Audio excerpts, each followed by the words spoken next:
Have you ever watched a news story showing a massive storm ripping through cities, uprooting trees, causing floods, or even tearing off rooftops, and thought, how does something like that even happen?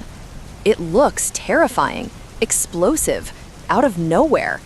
But what if I told you it all starts from something so small you'd barely notice? Hi, Meena here, and I'm going to walk you through how storms are born and how they build up from nothing into something powerful enough to shut down entire regions. Let's start with something simple: warm air.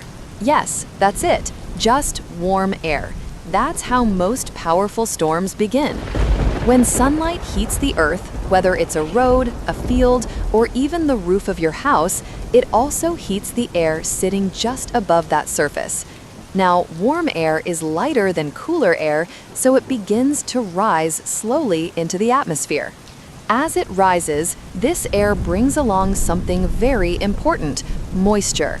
At high altitudes, the air gets cooler.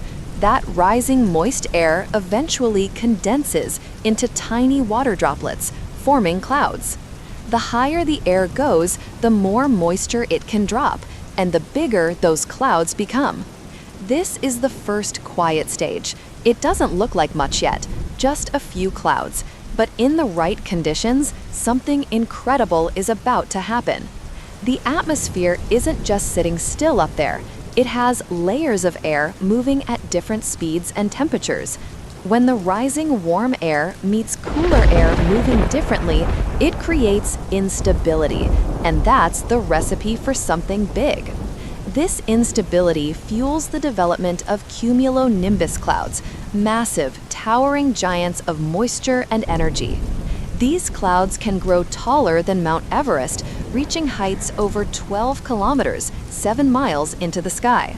Inside these clouds, something wild begins: updrafts and downdrafts. Updrafts are strong currents of warm air pushing upward. Downdrafts are the cooler, denser air falling down. These vertical winds crash and collide, creating friction, energy, and chaos inside the cloud. This process generates lightning and thunder, and suddenly the atmosphere becomes charged, literally. The more the cloud grows, the more energy it pulls in. Now, you're not just looking at clouds anymore. You're looking at the formation of a thunderstorm, and if conditions intensify, this could evolve into a severe storm, a tornado, or even a hurricane.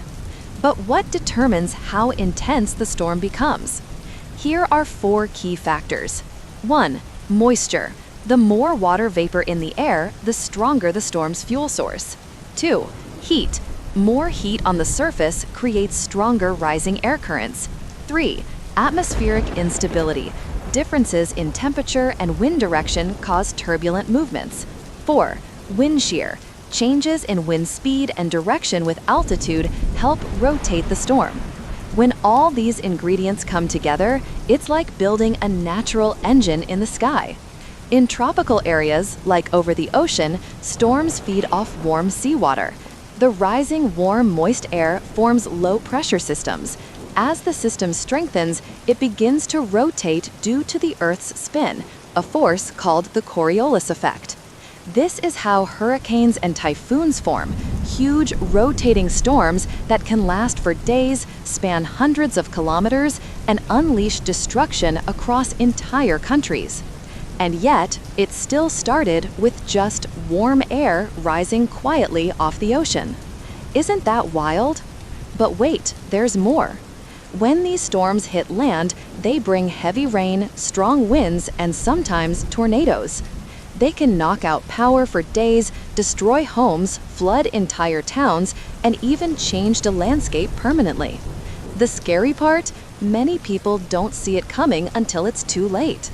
That's why understanding how storms form is so important, because if we know how they grow, we can predict them earlier, prepare better, and possibly save lives.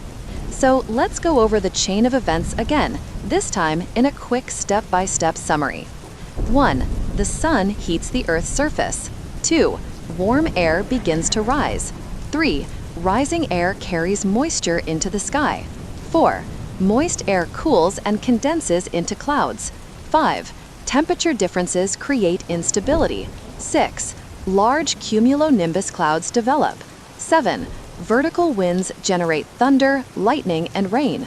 8. If enough energy builds up, the storm intensifies. 9.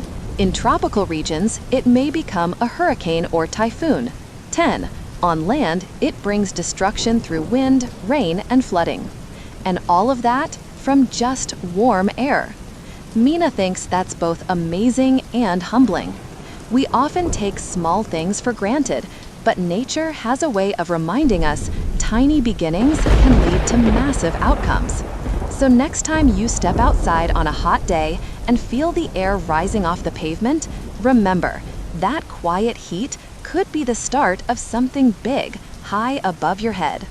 If this helped you understand storms a little better, then that makes Meena really happy. Because at Wiseuse, our goal is to help you see the why behind the world around you.